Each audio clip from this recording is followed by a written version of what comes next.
Bab 3, Sasaran dan Metode.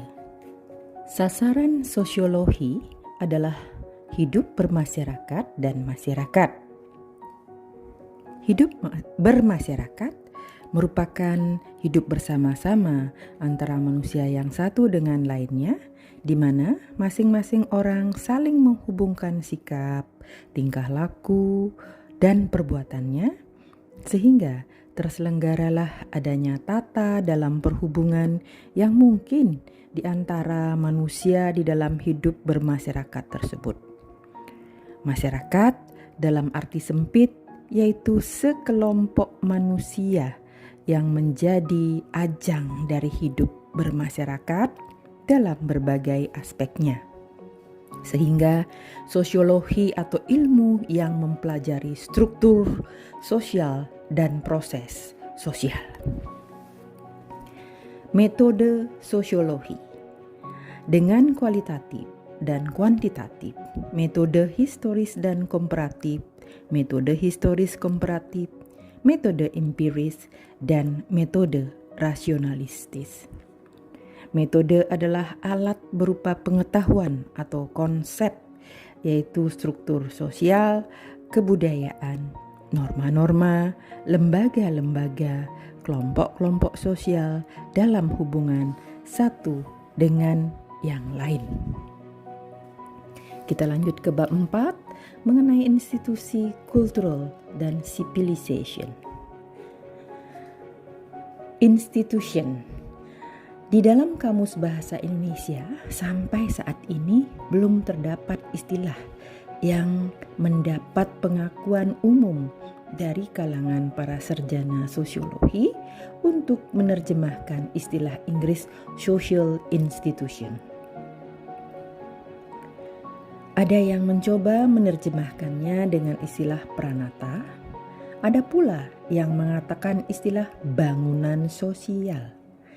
Di dalam buku ini akan digunakan istilah 1. Pranata, yaitu unsur-unsur yang mengatur peri kehidupan atau kelakuan para anggota masyarakat. 2. Bangunan sosial, yaitu menggambarkan masyarakat dari bentuk serta susunannya.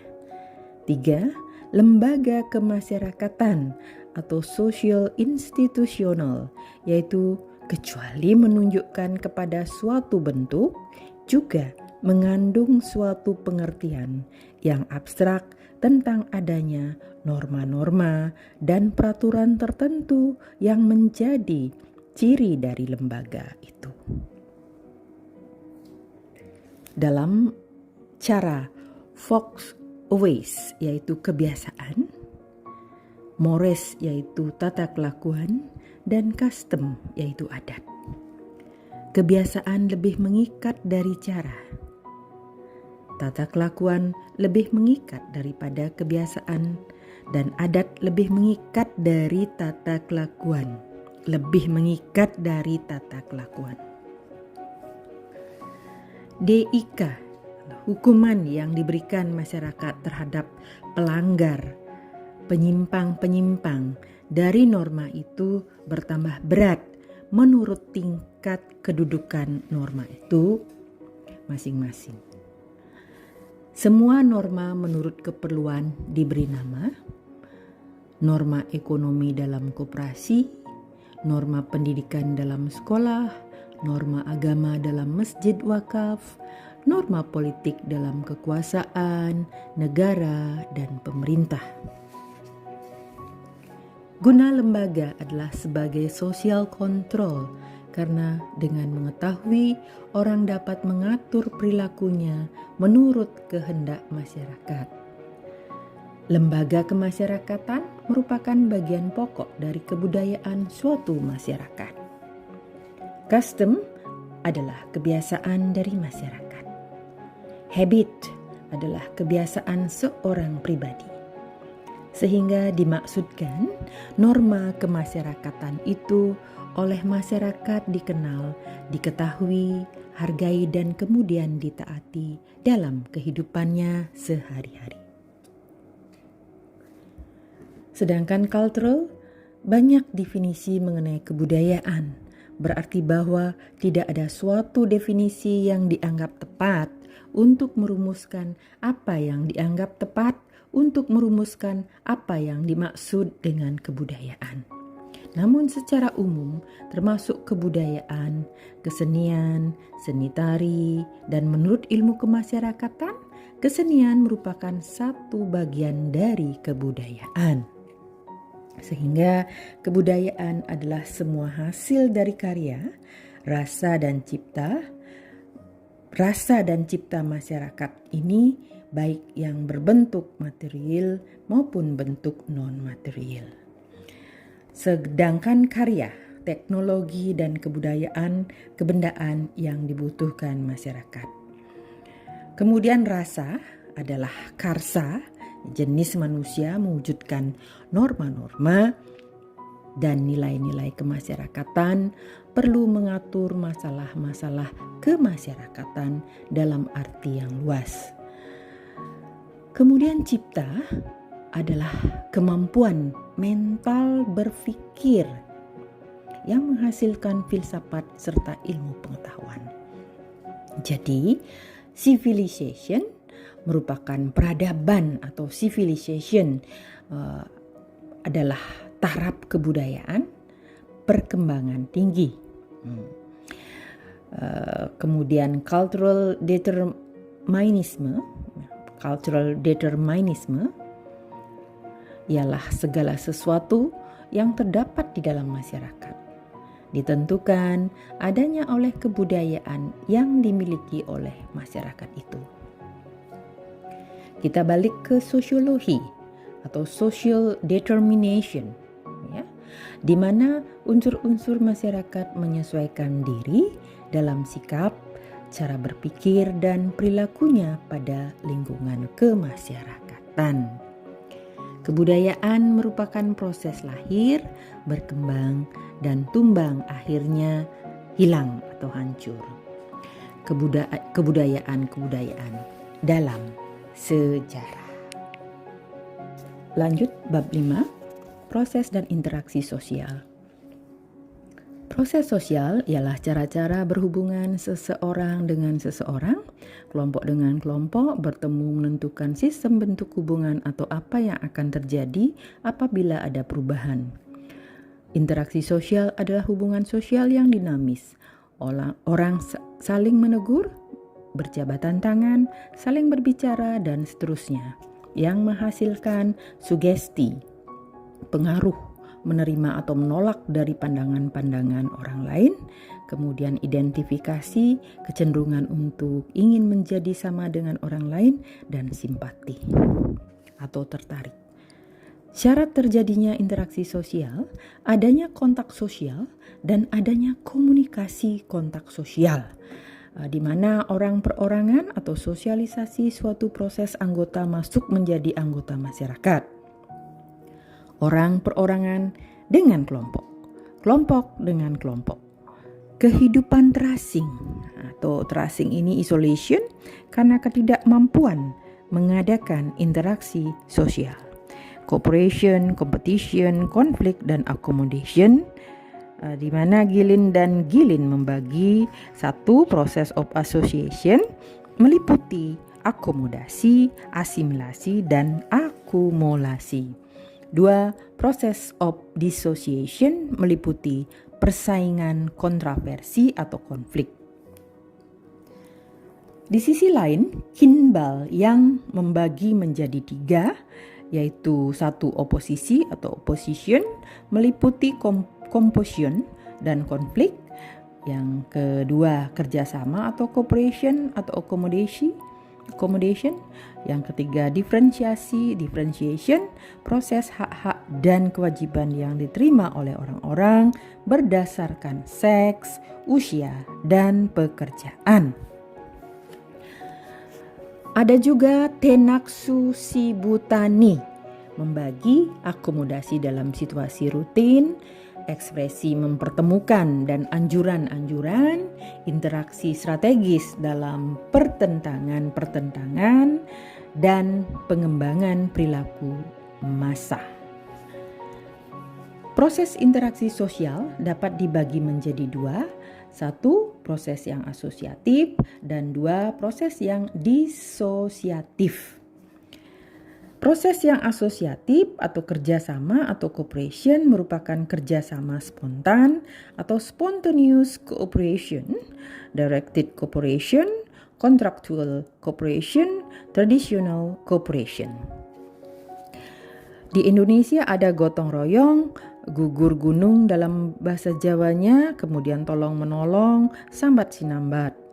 Ada 5 bentuk kerjasama, yaitu 1 kerukunan atau gotong royong atau tolong menolong, 2 bargaining, perjanjian tukar menukar barang dan jasa, 3 kooperasi atau penerimaan unsur baru untuk maksud tertentu, 4 koalisi, kerjasama orang atau usaha yang lebih, dan kelima joint venture, kerjasama dalam usaha proyek.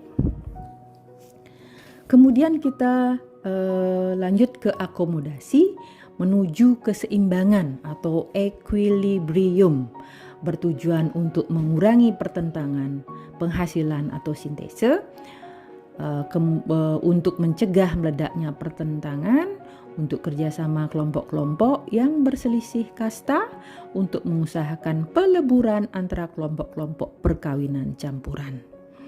Bentuk-bentuk akomodasi ini coercion atau paksaan, fisik dan psikologis, compromise saling mengurangi tuntutannya, arbitration menggunakan pihak ketiga, mediation pihak ketiga netral atau damai atau dijadikan penasehat, conciliation mempertemukan keinginan pihak-pihak untuk lebih lunak atau soft, toleration toleran, participation, dan timbul tanpa sadar dan hal ini direncanakan. Stalemate berhati-hati dengan sendirinya, kemudian adjudication di pengadilan. Hasil-hasil akomodasi yaitu akomodir, integration menghindarkan masyarakat dari benih-benih pertentangan, menekan oposisi, koordinasi berbagai kepribadian yang berbeda, dan perubahan-perubahan lembaga kemasyarakatan. Untuk asimilasi atau assimilation, prosesnya adalah kelompok-kelompok yang berbeda dengan kebudayaannya, pergaulan serta intensif yang membutuhkan waktu panjang, kemudian kebudayaan saling menyesuaikan, tersebut di atas mempunyai cita-cita yang sama, sifat pendekatan pada pihak lain, tak ada halangan-halangan atau hambatan bersifat langsung atau primer, frekuensi interaksi sosial langsung, dan tetap ada kesinambungan pula. Faktor-faktor yang mempermudah asimilasi yaitu toleran, kesempatan yang seimbang di bidang ekonomi, sikap menghargai orang asing dan kebudayaannya, perkawinan campuran, amalgamation, adanya musuh bersama dari luar. Beberapa faktor yang menyulitkan asimilasi yaitu perbedaan ciri-ciri badaniah, in-group feeling, dominasi ekonomi. Faktor-faktor umum penghalang asimilasi, toleransi kehidupan suatu golongan tertentu dalam masyarakat atau golongan minoritas, atau contohnya orang Indian di Amerika Serikat, ya. Perasaan takut karena kekuatan kebudayaan yang dihadapi, kebudayaannya lebih tinggi atau sikap superior, perbedaan warna kulit, ciri-ciri badan, in-group feeling, contohnya Indo-Tionghoa, Indonesia asli ganti nama, golongan minoritas, ganggu golongan berkuasa, pangkalan laut Amerika di Jepang, Pearl Harbor, kemudian ada relocative camps, dan ini semuanya menjadi perbedaan kepentingan, di mana asimilasi mengalami perubahan-perubahan dan menjadi alkulturasi. Kita lanjut ke proses disosiatif. Oposisi, struggle for eksistensi, ya tetap dapat mempertahankan hidup. Persaingan, kontroversi, dan pertentangan. Persaingan macamnya, persaingan ekonomi, kebudayaan, kedudukan dan peranan, dan persaingan ras. Fungsi atau tujuannya menyalurkan keinginan-keinginan individu sebagai jalan penemuan baru, meningkatkan individu, penyaringan, pembagian kerja. Hasil persaingan kepribadian seseorang, kemajuan, solidaritas kelompok, disorganisasi, perubahan terlalu cepat. Sedangkan kontroversi, persaingan, pertentangan, pertikaian, bentuknya penolakan, enggan perlawanan, menyangkal, menakut-nakuti, surat selebaran atau fitnah, intensif, penghasutan, desas-desus kecewa, rahasia pihak lain yang berkhianat. Tipe-tipe kontroversi ini antar masyarakat atau community, intra-community, struggle dan inter-community struggle. Antagonisme intelektual, oposisi moral, kontroversi atau perang dingin atau Cold War, psychological warfare atau perang urat saraf, kemudian pertentangan atau pertikaian atau konflik, bentuk-bentuk perbedaan antar individu-individu, perbedaan kebudayaan, perbedaan kepentingan dan sosial. Pertentangan pribadi, rasial, antar kelas, sosial, politik, interasial. Akibat bentuk pertentangan ini adalah tambahan solidaritas in group, artinya persatuan. Interaksi sosial meliputi faktor imitasi atau meniru, mendorong orang untuk memenuhi kaidah-kaidah dan nilai-nilai. Kemudian perubahan kepribadian individu dan hancurnya harta benda serta hancurnya korban manusia.